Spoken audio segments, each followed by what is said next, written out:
Hello, hello, hello, and welcome to Peppy 28, Intermediate English Learning Lesson 1. My name is Steve, and today we are going to learn about sensory verbs. So let's go.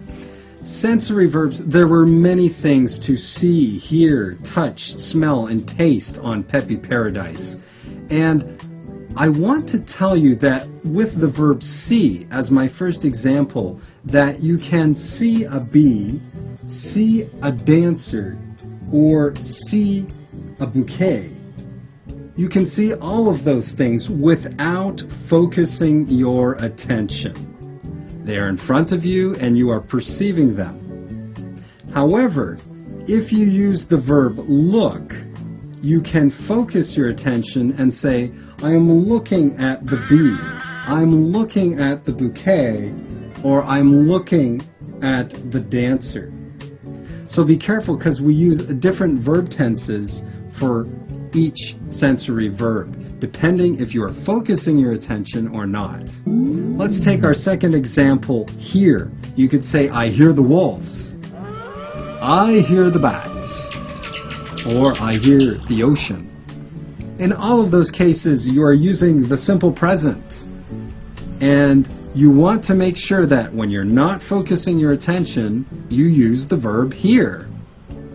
If you use the verb listen to, you can focus your attention and use the present continuous. You can say, I'm listening to the wolves, I am listening to the bats, and I'm listening to the ocean.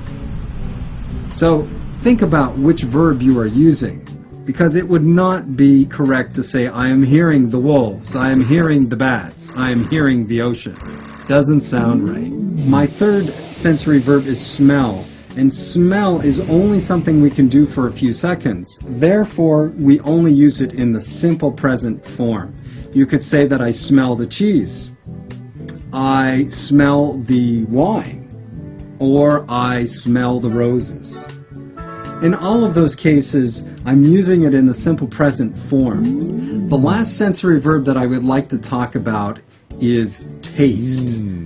In the food sequence in Peppy 28, there were many things to taste.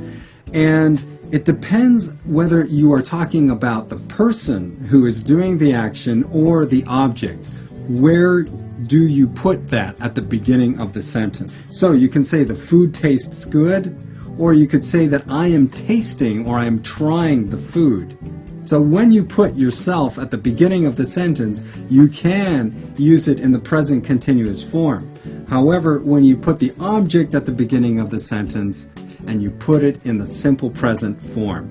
So I hope that I have taught you some important information about sensory verbs. I know that in many of your languages you can have more flexibility with those verbs and you can use them in the present continuous form. Okay, so I'm going to post a quiz to help you learn some of these sensory verbs, and I look forward to our next lesson next week. Bye-bye.